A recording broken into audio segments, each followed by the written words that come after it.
Hey, what's up, rock stars? It's Rox, and I'm coming to you today with a review for Love and Hip Hop ATL Season 6, Episode 4. So let's get to it, shall we? Alright, you guys, let's start with Bambi and Scrap and how Mama D went to Bambi and Scrap's shared home together, even though Scrappy is not there at the time. She went to go visit her. Y'all tell me who be dressing Mama D?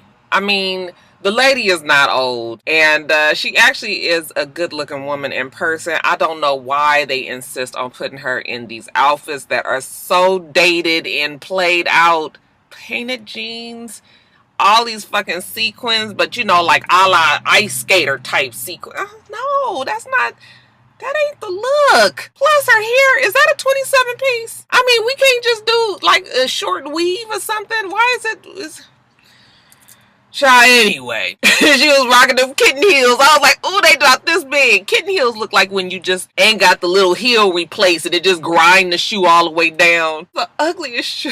I know Michelle Obama hated having to wear them damn things. She goes to visit Bambi because she is upset that she and Scrappy are having problems. For all the things that we say are fake on this show, this definitely is not a fake storyline. Scrappy and Bambi have been together 4 years, and she says that he has not had any growth. She said he's still childish as fuck. He get mad, he leaves, and I mean, how you supposed to be getting married to somebody and every time you get upset, you don't stick around to try to fix the fucking problem? I mean, that is obvious. But when you look at Scrappy, unfortunately, he does not look like he is ready to settle down. I think the idea is in his mind. You know, he would like the idea of being married to Bambi, but how you say you need space and you leave? Like she said, that big ass house, nigga, if you can't find space somewhere up in this fucking house, then I don't see how this is gonna work. Dee said, well, you know, he had mentioned something about maybe you seeing other people or something like that. She was just like, listen, he creates problems. He says that I'm doing shit just so that he can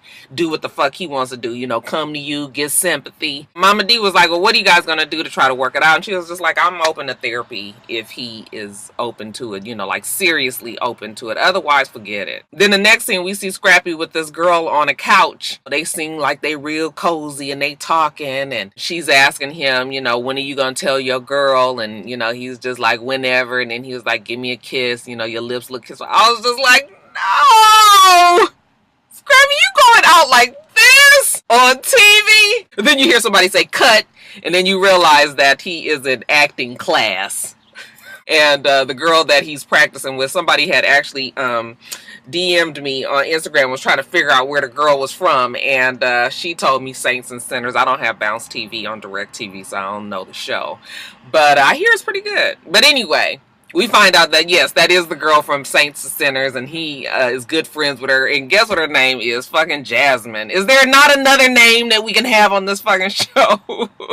Shit. Scrappy and her are just homeboy, homegirls, you know. And she just was telling him, actually just being a sympathetic ear for him. He's telling her that he doesn't know if it's gonna work with him and Bambi because they don't trust each other. He never has trusted any woman. He has trust issues. Isn't that funny? It's always a motherfucker that do all the goddamn cheating, you know. You do all your dirt, now you don't trust the other person, okay? Because you wondering if how you getting away with this shit so easily, then they must be doing the goddamn same thing. Niggas. Well, is the wedding still set? She asked him. He says he doesn't know. Right now, I don't really feel like it. But, you know, he's willing to fight for this relationship. So, you know, he's still not out of it completely, even though he's staying in this hotel in a different state. They left that part out. So, because he's still kind of down in the dumps, you know, Mom Dukes had invited him to this community center so that she could talk to him. He said he don't know why he there, but you know, he's gonna go on out and see what Mom Dukes is talking about. And she directs him to this room, and when he opens the door and looks inside, then there sits Bambi, a very upset and attitudinal Bambi, should I add. Plus, looks like two counselors. Turns out to be his father and his stepmother, his father's wife. And they're marital counselors. Surprise, surprise. You know, so Scrappy actually gets a little kick out of it. Like, oh, my mom and him put this together. You know what I'm here for? Let's sit down and see what they got to say. All right, well, they sit down and it don't go well. These two obviously have a communication problem. They cannot talk to each other. I guess because everybody is so fucking upset right now, it's kind of hard to put your emotions aside to have a reasonable conversation. Scrappy says that they're in a bad place, that he loves Bambi with all his heart, but you know what, it just ain't working because every time they turn around, they arguing. Bambi says, listen, the whole problem is he gets upset and he leaves, okay? And I can't be with somebody that just gonna run away from the problem every time something arises. He said that they argue all the time. He stays upset because there's always a fucking problem. She was just like, he just treats me differently than I would treat him. I mean, my grandmother died and his ass is in fucking Miami all on Snapchat. I would not do that to him if somebody in his family died. Even if we weren't together, I wouldn't be Snapchatting. Scrappy was just like, listen, I was there for 5 days and then I had to go and do me. Yeah, see that statement right there, that lets you know. Even when you don't feel like it. This is a part of being in a relationship. Relationships are all about compromise and communication. Compromise. Do you know how many things that I have not felt like doing?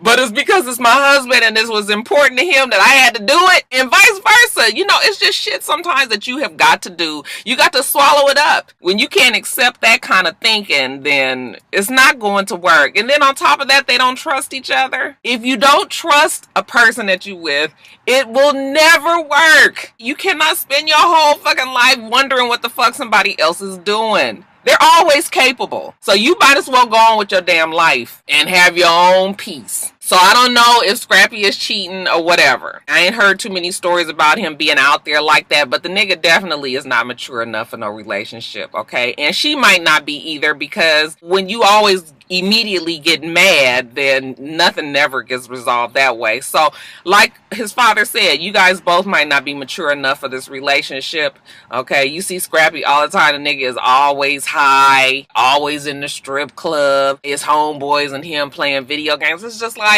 how fucking old is Scrappy? Yeah, not old enough. So Bambi is fed up. She was just like, you know what, I'm leaving this bullshit. Side note, can somebody tell Bambi that she ain't got to wear... Listen, that's my West Coast sister, right? All right. You ain't got to wear every fucking thing in the closet every time I look at Bambi. Now, she is a cute girl. She wears this lace frontal unit. The shit always got to be 30 inches long. And then it be real curled up. Then the motherfucker got to have a thick ass choker on, and then she got to have some sequin shirt on, and then she got to have some fur jacket on top of it, then she got to have a skirt, and then she got to have the damn sandals, and the sandal got to have gold doilies and motherfucking fringes and shit hanging up. I said, girl, it's too much. Less is always better when you are trying to look fashionable. You don't have to have every fucking thing on. Let's break it up a little. I be looking at her and said, y'all look like somebody closet threw up on Bambi. Just too much shit. But that's still my West Coast girl. I really do like Bambi and Scrappy. I wanted it to work. Y'all know that. I've told you guys that plenty of times, but it ain't gonna work. You know, she storms out because she is fed up. Like Scrappy said, it's not gonna work. The dad look at him and shake his head like, yeah, I think we can call a wrap on this one. That's too bad though. I'm going to tell y'all right now, we say Frost Facts is going to get on my nerves. This whole Mariah, Sierra, Lovely Mimi storyline shit is going to fucking get on my nerves. I had a patience for this kind of shit because it's so clearly... and you know, we know that this shit is fake on this show, for the most part. 80%, right? When it's fake, I'm going to need it to at least be believable. All right, and when you look at Sierra, she talking about she got this shop, you know, it's real popular shop. She used to make up strippers in the back of the strip clubs, and now she has her own shop. You know, she was able to parlay it fine. Now she's got like 13 hairstylists and makeup artists and nail people and all of that in the shop, and she's doing the damn thing. She's got this girl named Mariah who supposedly is her marketing director or some shit. Motherfucking damn shop as big as my car. The fuck you need a marketing director? But maybe. Okay, I ain't got no job like that. So, okay, she got this marketing director, Mariah. And Mariah thought that it was a good idea for them to hire Lovely Mimi. Of course, Sierra can't stand Lovely Mimi because she a whole lot, she extra, you know, she get on her nerves. I'm thinking to myself, like, well, what the fuck? You are the business owner, so you have the ultimate decision whether or not somebody is gonna fucking stay in the store or not, right? So why would you put yourself through all this fucking misery and keep somebody on that you can't stand? And then somebody like Lovely Mimi, she strikes me as the person that you got to like from the beginning. That kind of shit don't grow on you. And child, Lovely Mimi, I know people compare her to Cardi B, but there's no comparison there because at least we knew, even though Cardi B is extra, we knew that Cardi B was authentic. This is who she is. Lovely Mimi has always struck me as somebody who is putting on. And I even tried to follow her once a couple of years ago. I had saw a video when she was talking like her Vietnamese parents, and I thought it was funny. So I found out who she was, and I followed her for all of 2 days. And then I was just like, no, I can't. I cannot follow this because she's just too extra. Now, we done learned her background. We'll get to that in a minute. But I just know. When you look at her, she looks like a clown. This hot pink ass hair and these nails and this, all of this overly exaggerated, like extra big, you know, booty and titties and...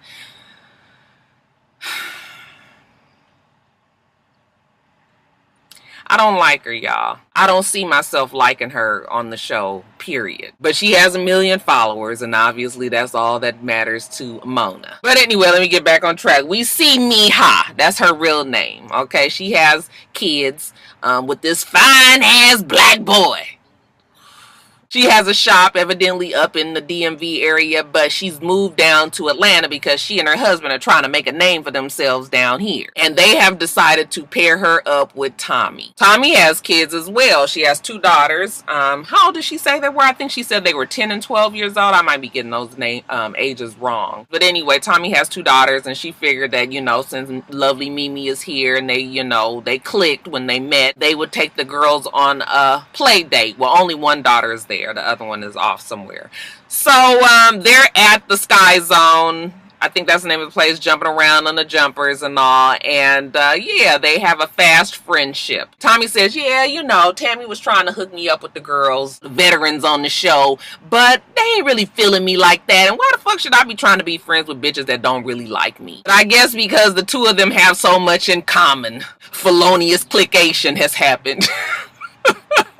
Okay, they both was in juvie, in and out of jail. Lovely Mimi says that she had a really rough life, even though she is Vietnamese and her parents are like, you know, for real Vietnamese, came over to the United States when she was 3 years old. She stayed in trouble, hooked up with the wrong people, like I said, in and out of jail. Same kind of story like Tommy. And did I tell you guys about Tommy when she went on this date with Young Jock? Y'all remember at the end of last episode, she was going over to Jessica Dimes so that they could have this double date, and Jessica Dimes supposedly had Alexis Sky as her date, and Tommy brought Jock. And the only reason why Tommy brought Jock was that she was trying to make sure that Jessica and anybody else knew that she was fucking around with Carly's man. Jock has made it very clear that him and Carly are nothing but fuck buddies. She can do what she want, he can do what he want. Okay, even when Jessica Dimes was like, are you forgetting that you might be involved with somebody? He was just like, no. Okay, everybody is free to do what they must. And he's always felt that Tommy was sexy. It's just that he was trying to remain respectful because, you know, Show Enough Scrap was there. But now that Show Enough in jail, he can't be worried about that. Tommy said they not together no more, so let the fucking commence. Jessica Dime was like, Jock better hope that he gets to Carly and tell her before I do. If I get to her first, I'm telling. Now, Tommy and Lovely Mimi, they decided that they was going to hang out a little bit, you know, go to the strip club, unwind. Lovely Mimi has invited some motherfuckers that Tommy ain't really feeling all that much. A girl by the name of Treasure, and then Mariah, the marketing director. Treasure tells us that she is a radio personality on the rise. Ain't quite got the job just yet, but she's still trying. Look out for her, y'all.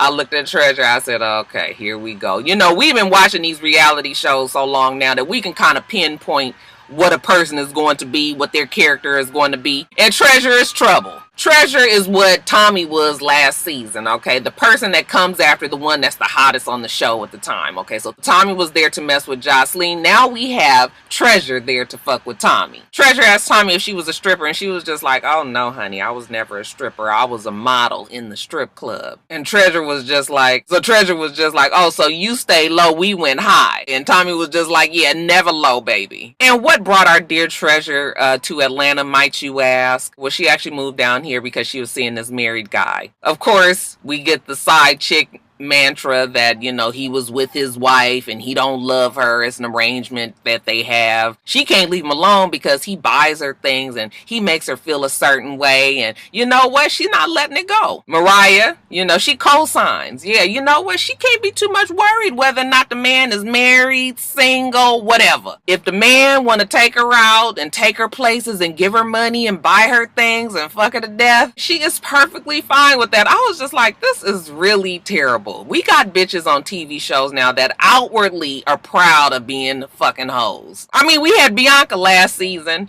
all right, but now we got these two, and they just like, they don't care. We do it. This is what we do. I was wondering how long, you know, the person that was actually married sitting at the table was gonna let them talk with that bullshit. You know, lovely Mimi was like, yeah, I'm married, and I'm just gonna tell you right now that karma is a bitch. Shit does come back on you, okay? Right when your ass get married and settle down and want a man that's just gonna be there for you, he gonna be the same one fucking everybody else just like you. Just wait, keep on living. My grandmother Rose used to always say it, and as I get older, it's truer and truer. Now in the middle of this conversation, Jessica brings up, you know, the fact that Tommy is seeing Jock. Okay, Treasure. I know Jock very well. You know, she's good friends with Cena. Tommy was like, yeah, I'm friends with Cena too. That's my homegirl, you know, and Jock is my homeboy. And, you know, we've been knowing each other for a while and we hanging out. So, you know, Treasure is looking like, oh, well, you fucking around with her man. So what's the difference? Tommy was just like, first of all, Carly Red and Jock are not married. Okay. Secondly, I don't give a fuck about Carly Red. There is an exception to this rule, and that's because of what Carly did last season, and I'm 100% with Tommy. Who would have ever thought that I would be actually behind Tommy in all of this shit? Tommy was just like, me, this is your fucking fault for bringing your ratchet asshole friends to the party. I thought she was gonna try to fuck her up there, but she made sure that she said, you know, brought these old difficult ass bitches that want to fuck everybody, man. This on you. Later on, we see lovely Mimi doing Tommy's nails, and of course, you know, lovely Mimi is loud and ghetto and talking about Tommy, you know, maybe in a lesbian love affair with Jessica Dime. Tommy was like, absolutely not, okay, unless she licking me, because baby, I'm not putting no face in no place. Mimi was like, y'all don't even bump booties? Is that what the lesbians is doing now, bumping booties? I ain't seen that before. I done seen enough porn. Child, they do all kind of shit now. Y'all put me up on game. Y'all bumping booties out there, let me know. But Sierra is disgusted that she got to listen to all this. So she goes over there and, you know, Mimi, what do we do now? Oh, she gets on my nerves. Sierra's like, can you hold it down? All this shit about putting face into place and bumping booties and all of that. We got people in here. Tony's like, it's fucking quiet in here. That's why they can hear us. Or is it that Mona told everybody to shut the fuck up so that they can get this scene out the way? Again, I still don't understand why Sierra's putting up with lovely Mimi. It's your fucking place of business. Fire the bitch if you don't like her. But somehow they decide that maybe she needs to loosen up and they can all go out for drinks. I was like, how you go from that to that? But okay. That damn Sierra wanted to laugh the whole time that lovely Mimi was talking. I was like, Mona, you gonna have to get these motherfuckers acting lessons or something. If they not scared and, you know, petrified on camera and don't know where to look, then the motherfuckers wanna laugh. So anyway, they go out drinking. It is Sierra and Mariah and lovely Mimi. Lovely Mimi is turned up to the highest degree. She got Mariah in it. You know, hey girl! You know, they doing high fives and all that. Sierra looks at Mariah's like, bitch, we don't do that. Don't even be up in here faking the funk with her. Mariah was just like, why don't you loosen up? Sierra basically calls her a phony ass clown, and you know, this is not what we do. Lovely Mimi was like, bitch, well, if you don't like me, then I will quit. I don't need your fucking job. And Sierra was like, that's fine, bitch, because you wasn't needed. The bitch just want to be black any fucking way. And you know, lovely Mimi, I ain't gotta be black to whoop your ass. I ain't gotta be black to whoop your ass. I said, wait a minute.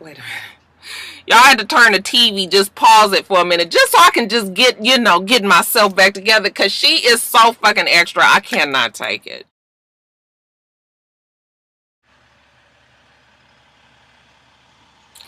Y'all, and if the lovely Mimi wasn't enough fool of fucking niggotry, let's get to these frost facts. Jasmine tells us that she has not seen D-Lo in a long time, okay? He was paying the bills, taking care of her and the baby, but something happened and now he's not. So she has to move, you guys. Now, she live in this fucking apartment with old girl and Thin Ving. Thin Ving ain't working. I mean, I know the nigga just got out of jail, but he's a hustler. Can you come up with rent out here? Atlanta rent is not that fucking high. Anyway, she gotta move. She's frustrated, so she's called Carly out of the blue because she wants to talk to her again. Carly says she going over there because, she just got to get the 411 for her girl. I thought you got the 411 for your girl all fucking ready. That old bird ass Carly, she just so fucking nosy. She just want to be in the middle of the shit. I can't understand why ain't nobody fucking talking to Rashida. We can stop all of this if we get Rashida, Jasmine, this damn baby, and D-Lo in a room together. And we can settle a whole bunch of questions right then and there, okay? But whatever, for the TV show's sake. Carly comes over to the house and was just like, oh, girl, you okay? Fake concern. She said she gonna be nice nasty. You got all these boxes around and you about to move? She's like, yeah, because nigga ain't paying for my rent no more. I can't go get a job, obviously.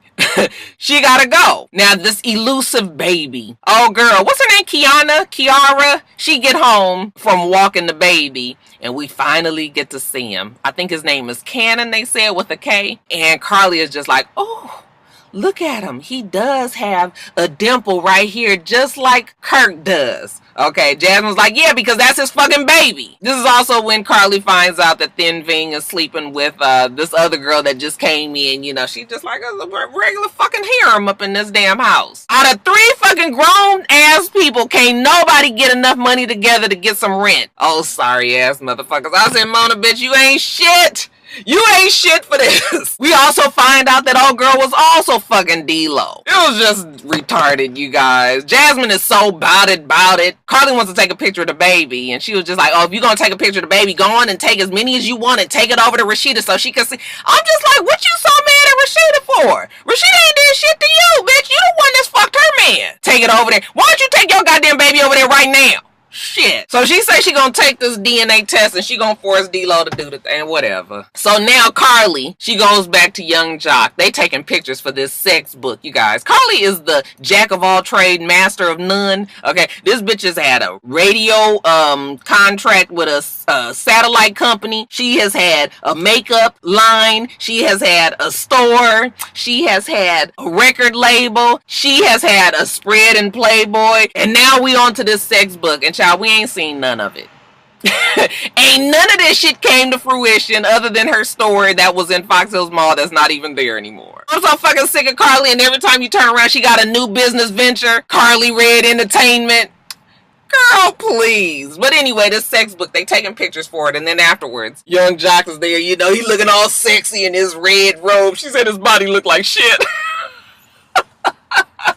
He must got something going on, nigga. You always on him. So anyway, they talking. She wants him to apologize, for calling her the old pimento low pussy. And he says sorry. Okay, so she's happy about that. Then they get to talking about this shit with D-Lo. She was able to see the baby. The baby has this dimple right here, And when she's talking about the baby, you see something strange happening on Jock's face. It's almost as if he's having some sort of recognition, some remembrance of something going on. I said, Mona, bitch, don't you do it. Don't you do this shit today. But sure enough, y'all, what do you think that Young Jock tells Carly? That right around the time that D-Lo fucked Jasmine, Young Jock also smashed her. I said, Mona, bitch. Mona, bitch. Why are you doing this to us this season? I said, this motherfucker now, he didn't look the girl dead in her her face. Ain't said shit about her when she introduces herself as D-Lo's baby mama. Yet and still, the nigga now has decided, okay, that around the same time that he fucked old girl, I guess he just fucking so many goddamn strippers he can't remember. And now that baby could be his because, damn it, he has a cleft in his chin too.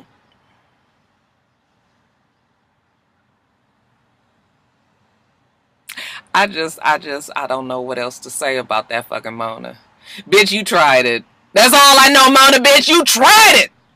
Shit. I just rolled my eyes so hard at that. I said, what the fuck? Who all on this storyline for Frost Facts, Mona? We need to know. We got Rashida, we got D-Lo, we got Jasmine. That's a given. Thin Ving, Kiara, Young Jock, Carly, okay, possibly Mimi.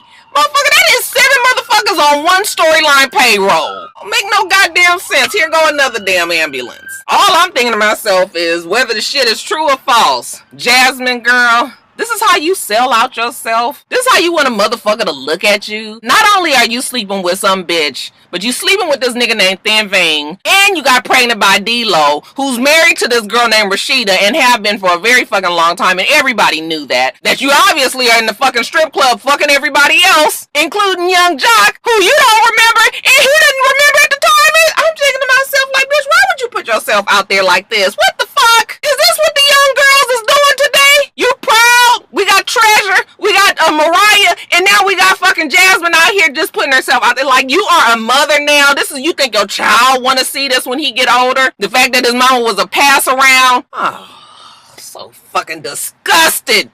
Shit. Let this be a lesson. Maybe this is good. Maybe the young girls need the shit like this on what you should not do. Because Jasmine, her whole fucking life is a cautionary tale right now. Where is her mama at, y'all? I know her mama got to be disgusted.